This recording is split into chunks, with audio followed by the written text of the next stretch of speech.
morning. Welcome, everyone. This is our annual memorial service to all of our club members and a special memorial for our most recent family club member to leave. Michael Copland and his family are here. We're here at Harry's Wall in Prospect Park, which was named after Harry Murphy, our club founder. And even though it was a wall he never used, it's one that the club evolved and found a lot of use for. So this was the finish line for our turkey trot, which was supposed to be tomorrow and is a virtual one, and for all of our summer speed series. So it's evolved to have a different meaning. I'd like to start with a short prayer. So I'd like everyone to just quiet themselves for a minute, or allow God to be with us in a more meaningful way. So God, thank you for bringing us together as a club family and as friends for the great many gifts that we have, the gifts of our lives, and also the gift of the lives of those who we remember, we honor, and we celebrate today.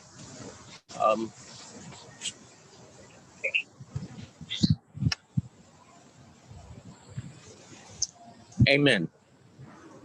I'd like, Keith Williams is a longtime club member and former board member.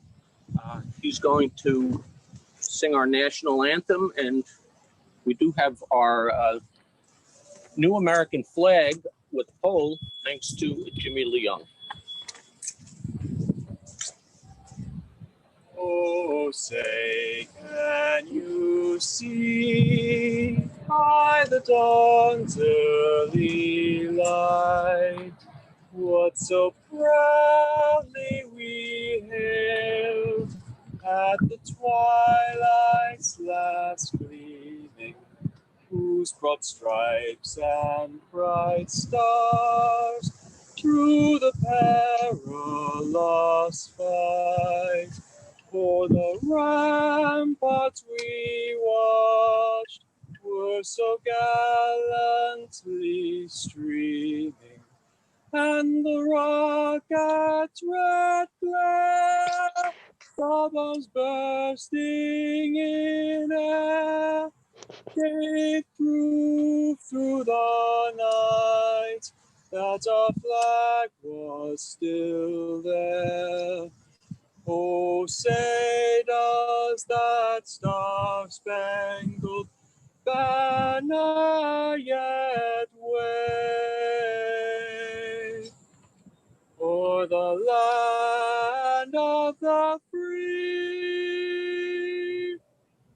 and the home of the brave?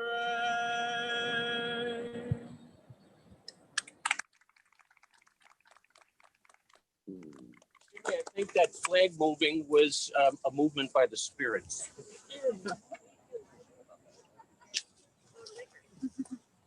So I'd like to read the list of our club members, which grew from the time that I left my house this morning, thanks to Regina Cahill.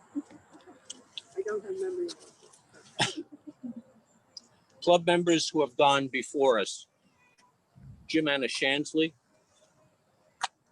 Leon Antoine, Walter Brown, Peggy Casey, Ira Cohen, Bobby Fisher, Russell Geeky, Pat Gibbons, Al Goldstein, Jim Healy,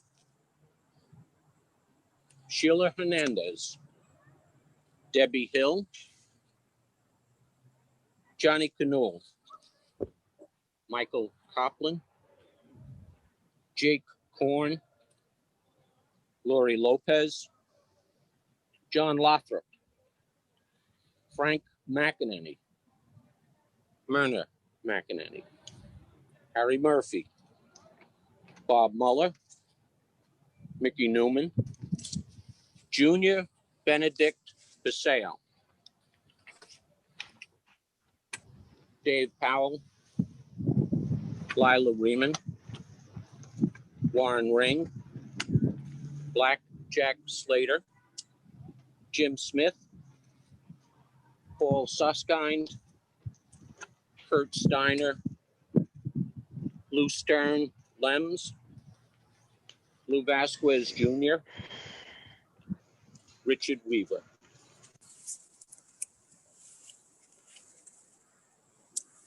I'm now going to ask Allison Copland to come up and say a few words. But before you come up, I just wanted to say that your father, Michael, was he wasn't a longtime member in terms of some of the folks here, but he was an elder and certainly somebody who was looked up to by many members, not only for his advice around running, but advice around life.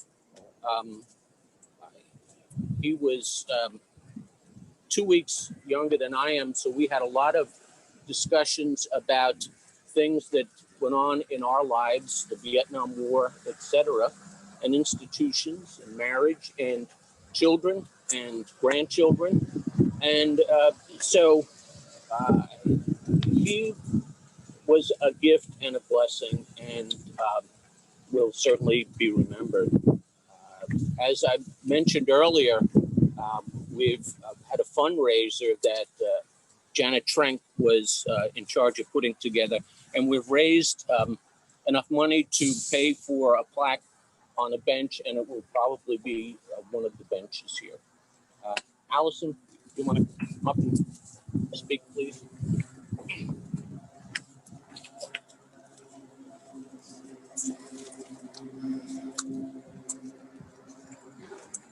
Thank you, Tom, for the very kind words, and thank you for including us in your annual ceremony this year.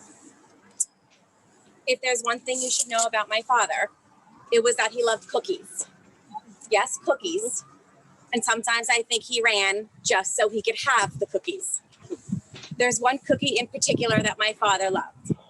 It was the Nutter Butter. Now, if you went to the store now and bought a package of Nutter Butters, the cookie would be in the shape of a peanut with a peanut butter filled center. These were not the Nutter Butters that I am referring to. I am referring to the Nutter Butter cookies that one can only find when you leave the tri-state area. These Nutter Butters are actually a wafer. They are shaped like a square, not like a peanut, and are filled with a very creamy Nutter Butter peanut butter.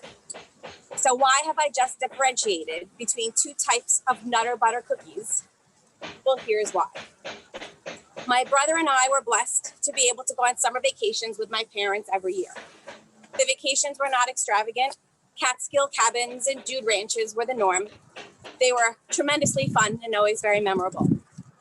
Then, as I married and had children of my own, the family vacations I took with my children grew to include my parents. And here's why the Nutter Butters come in, I promise. Once we would get settled, wherever we were staying, we would head out to whatever grocery store was around to buy food and snacks. And without fail, my father would make his way to the cookie aisle and come back with an armful of non-Brooklyn wafer-style Nutter Butters. How he stumbled upon these cookies years ago is a mystery, but he really, really loved these cookies. And the quest for the wafer cookies became our vacation tradition for as far back as I could remember. Fast forward to the first weekend of November 2020. It had been a little over a week and a half since my father had left this world. I had just dropped my mother at home for the first time since that day, and I decided to go food shopping. I walked up the cookie aisle, and lo and behold, what caught my eye? The red plastic wrapper of the wafer-style Nutter Butter. I stood there, dumbfounded, because for years, decades, we looked for these darn cookies here in Brooklyn and never, ever found them. Yet here I was, staring at the cookies in the Stop and Shop on Cropsey Avenue. I have no idea if you believe in signs or the belief that your loved ones never really leave you, but I do. I'm strong in my faith and steadfast in my belief in signs. So immediately, I texted my mom.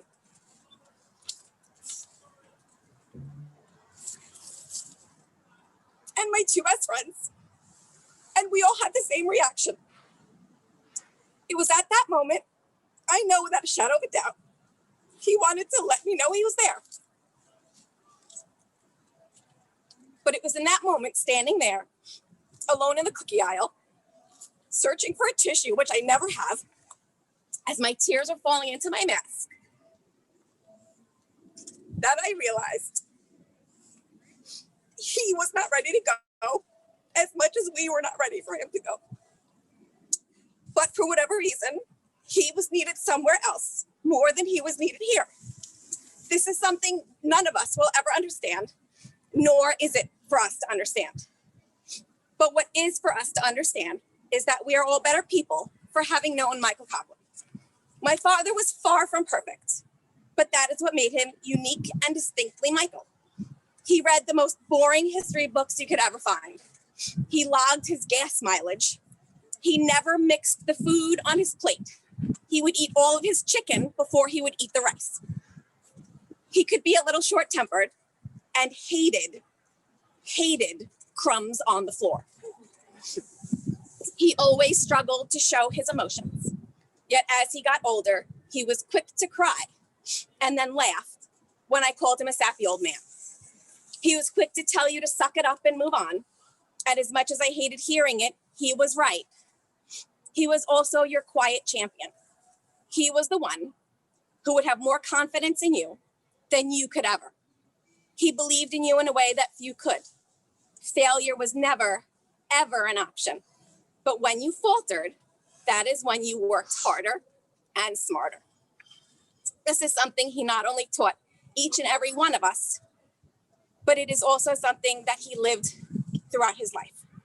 And that is probably the biggest lesson I have learned from my father, to never, ever give up.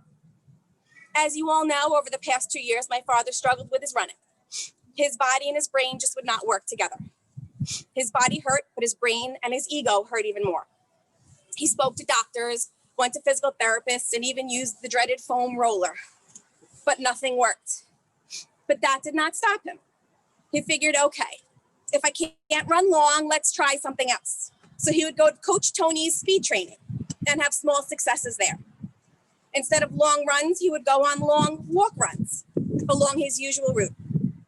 Sometimes walking more than running. And every time he would post on Strava, no matter how tough the miles came that day. He remained steadfast in his belief that he could do this, that he would be able to run long again. Then out of the blue, this past spring and summer, my father found his mojo again.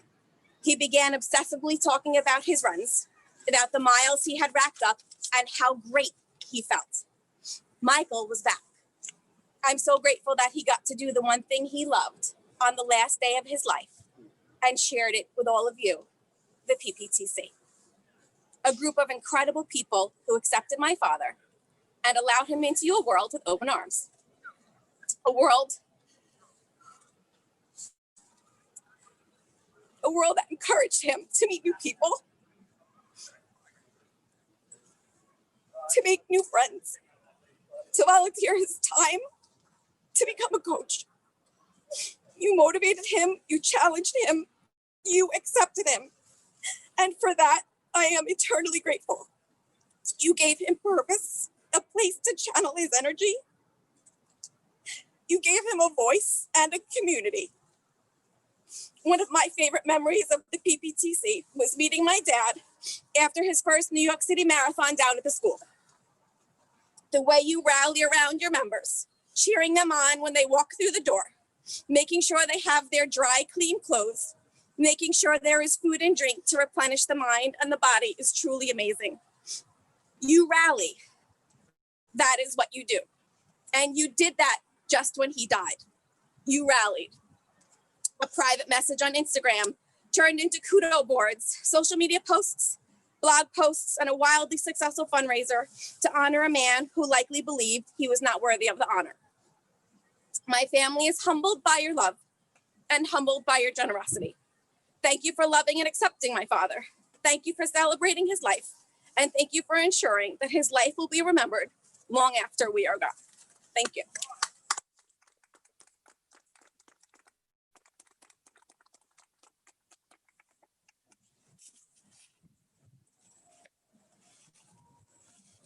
Thank you.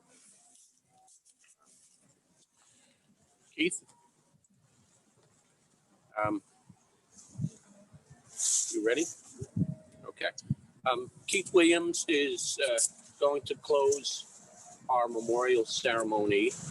He's going to sing Amazing Grace for us. Keith?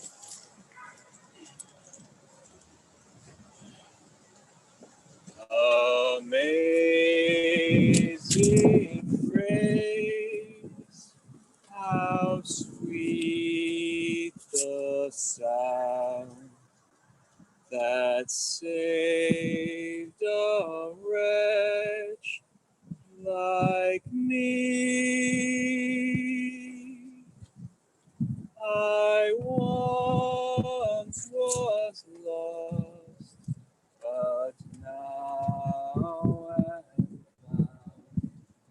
Was blind, but now I see. Through many dangers, toils, and snares, I have already come. 'Twas grace that brought me safe thus far, and grace will lead me home.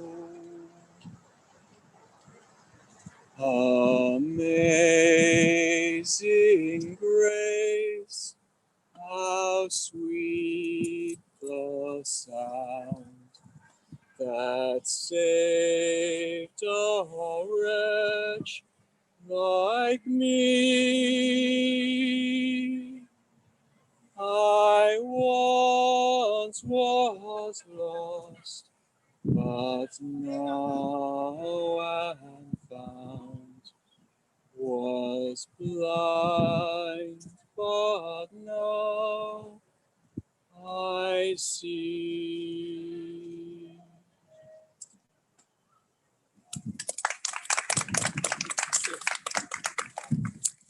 I wanted to thank you all for coming. I think that this year has been a year we will certainly never forget. Um, and I think this Thanksgiving is a Thanksgiving that we will never forget. And I hope that it has a greater sense of meaning for all of us in terms of the things that we're thankful for. And I want to thank you all for coming and sharing and being here today. Thank you. Remembered and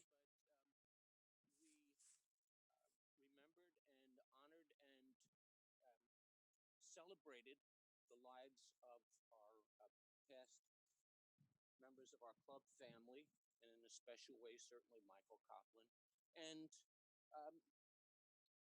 we're celebrating again here the life of our club of the first 50 years. And what I remember, and I'm only a club member for 40 years, was that it's evolved and it continues to evolve. And I'm just amazed with how it's evolved. In the beginning, it was a very elite running club that was by invitation only. And somehow they gave me an invitation. I don't know.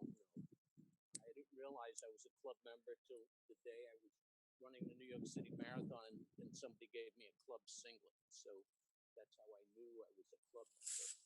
But we've not only evolved and changed, but we've also been a club of traditions, and we've maintained many of those traditions of Harry's Handicap. It's one of the real things that we only do as a track club, which is to run a relay race several times a year. And we've also invented and started a few new traditions of our own, which I think we're all pleased with. We're now a much more outgoing, or a closer knit group that involves more people from every different level of running, from starting with getting couch potatoes off the couch to ultra marathoners. So I'd like to start with the longest time member of the club and move along with some of our more senior club members. And I was going to say Regina Cahill, but no, she says it's Claire Doherty. All right, so it was. I'll let you take over, but take your mask I'll off. take my mask off. Oh, this is good for me. Hello, everybody. I was honored that I was invited to say a few words today at this tree planting ceremony to commemorate the 50th anniversary of the Prospect Park Track Club. Thank you very much, Tom. And thank you to all of the newer members of the club who've contributed so much to the club in so many ways. Although I was not a member when the club was established in 1970. I was much too young at that time. I have been a member for over 40 years. And one of the reasons this invitation is so significant to me was that in the beginning, for me, running seemed more like a men's endeavor. And in fact, it was, because there were very few women that were running around the park or participating in races. In fact, there weren't even any women on the club at all. That's not to say that I didn't have my own doubts about whether or not I could be a runner. And as I was reflecting on this day, I thought about how it felt at the beginning. And I was reminded of one of the first times I was down at Park Circle, which is about 1 mile from my house. And I was so proud that I didn't actually take a bus or a train. No one drove me there. And I was actually secretly hoping that someone I knew would be driving by and see me there running around the park. I don't know if anyone else ever had that feeling in the beginning. All of this, of course, was before the internet and social media. At that time, 40 some odd years ago, this park was my social media. The perimeter of the park was my connection to other runners. I made lots of friends running in a very short time. Generally, most of the runners kept to the outside of the park since it felt much safer there. Brooklyn was kind of a much different place. Within a short time, I met many runners who offered advice and support. There were many talented runners who had run in college and recorded marathons of under 3 hours. They would slow down to run with me, but they never slowed down enough. And I don't know if they realized how I was panting all the time. And I managed to figure out how I could answer their questions with 1 or 2 words, as few words as possible. But they helped me to become a better runner. I would be remiss if I didn't mention Lou Rios. And for those of you who don't know him, I'm sure you've seen him. He's this very thin, older gentleman with a beard who runs endless loops on the outside of the park.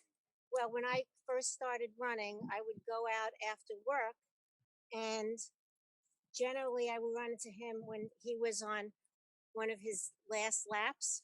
And I'd say, "Oh, I'm sorry, I'm just starting out." He would always agree without much prompting to do another lap or 2 with me. very, very good man. Say hello to him. I'm sure he'd appreciate the company.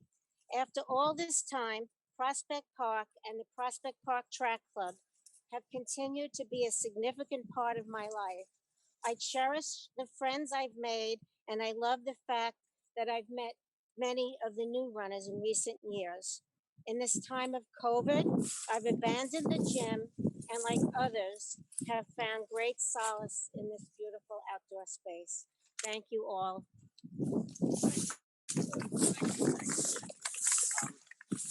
I'd like to ask Regina Cahill to come up. Regina is not only a longtime member, but also our first woman president. Actually, first woman president in New York City. An obscure talent that I have. Good morning, everyone. A couple of little fun facts. When we dedicated Harry's Wall, there was a lot of grousing among folks saying that Harry was never over there. I never saw Harry over there. Why would you do something over there? Well, as it turns out, Harry knew that we were dedicating this wall to him prior to his death because we were doing it for his 80th birthday, which unfortunately he didn't make it to. But he did tell me that as a child, he raced boats on the lake. So for those of you who don't think that Harry's spirit is here, it's definitely here in every inch of the park.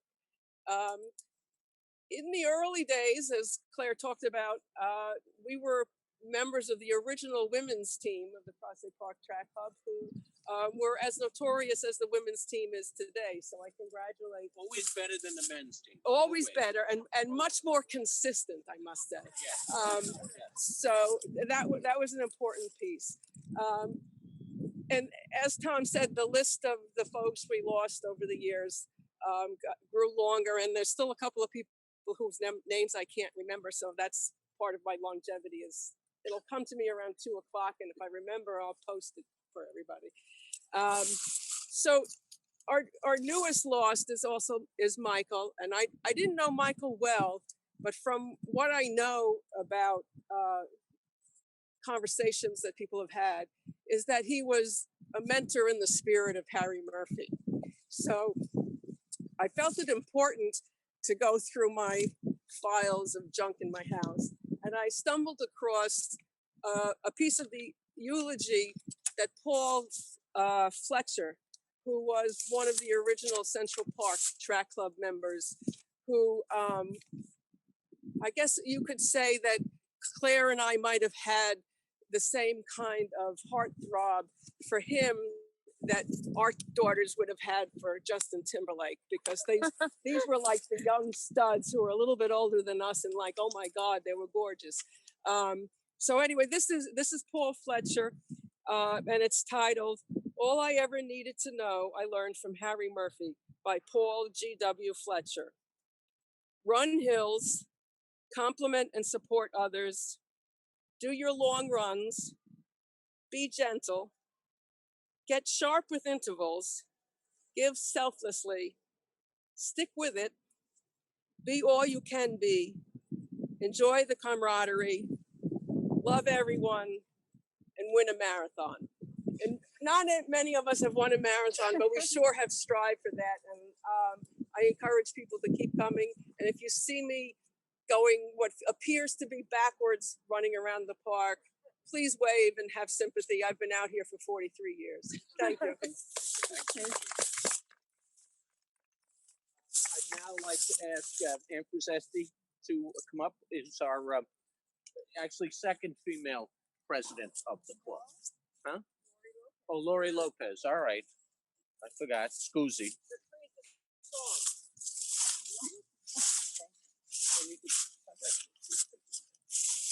Well, I was not in the room, as Lynn Miranda would say, when the club was formed. I came to the club, I guess it was 1991. And the reason I had an agenda when I came to the club. I had relocated to Brooklyn and had started running with the corporate women's team at Brooklyn Union.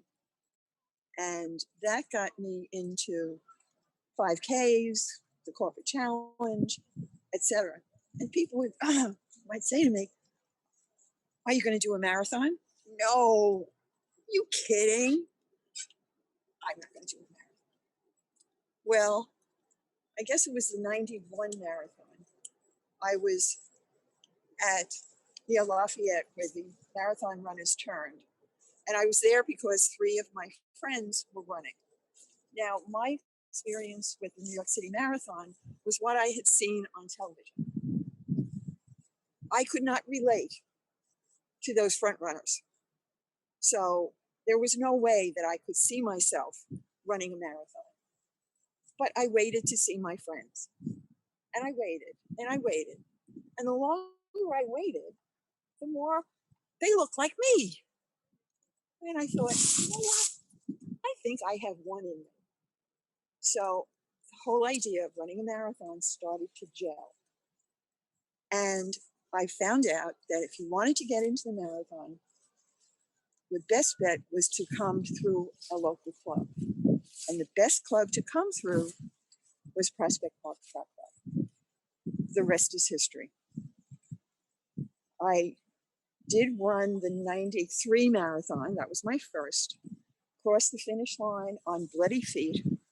And as I crossed, I thought to myself, I can do better. I did 11 altogether, but I also along the way became president. And here's where some of my memories are. We had here's a shout out to Peter Tomasi, who was chairman of our social committee. So he arranged things like a pajama run. Luckily, that was very short-lived. You can only imagine running the streets in the dark in Brooklyn in your pajamas, because that's what it was. He also arranged, and this went for a while, was run over the Brooklyn Bridge. We started out at Pete's Tavern on Atlantic Avenue, no relation, and would go over the Brooklyn Bridge and then back to Pete's. That was fairly popular. The other things that we did was for a few years we had Easter egg hunts for the children. Harry's handicap, you had to prove that you earned a better handicap, a better seating. So some members would come on crutches or other forms of disability that would allow them to get a better handicap. The turkey trot had been a New York Roadrunners event, but they were finding it difficult to get volunteers to come from Manhattan to Brooklyn on Thanksgiving morning. So we were invited to take over the turkey trot. We were kind of nervous about it, but look what happened. It has become certainly a premier event in our repertoire.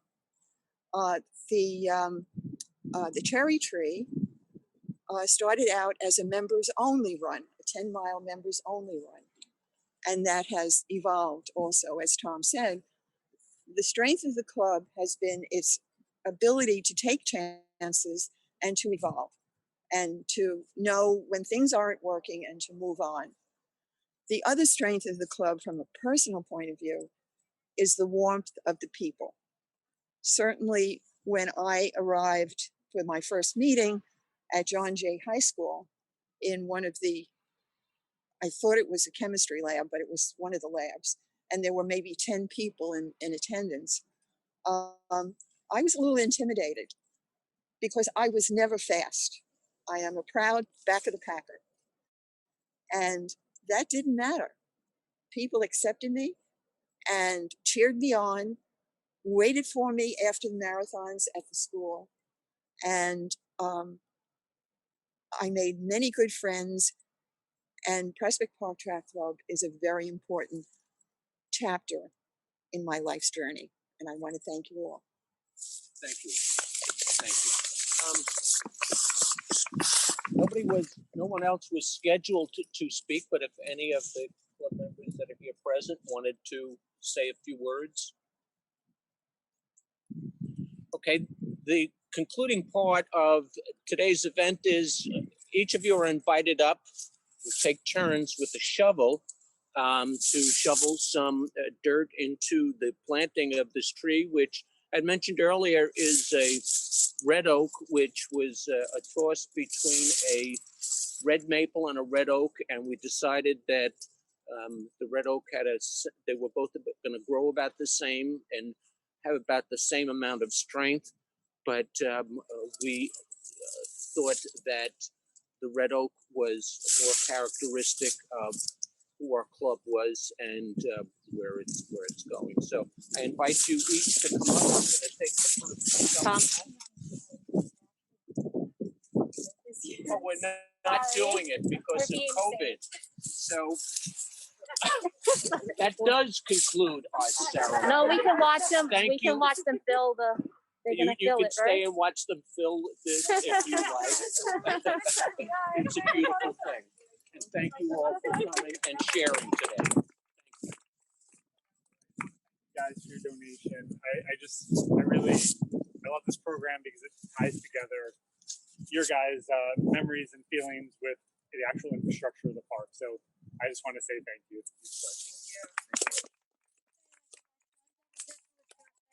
I want to congratulate Tom and the entire Prospect Park Track Club for such a wonderful long record and for being such great community members and supporters of the park. So thank you all so much.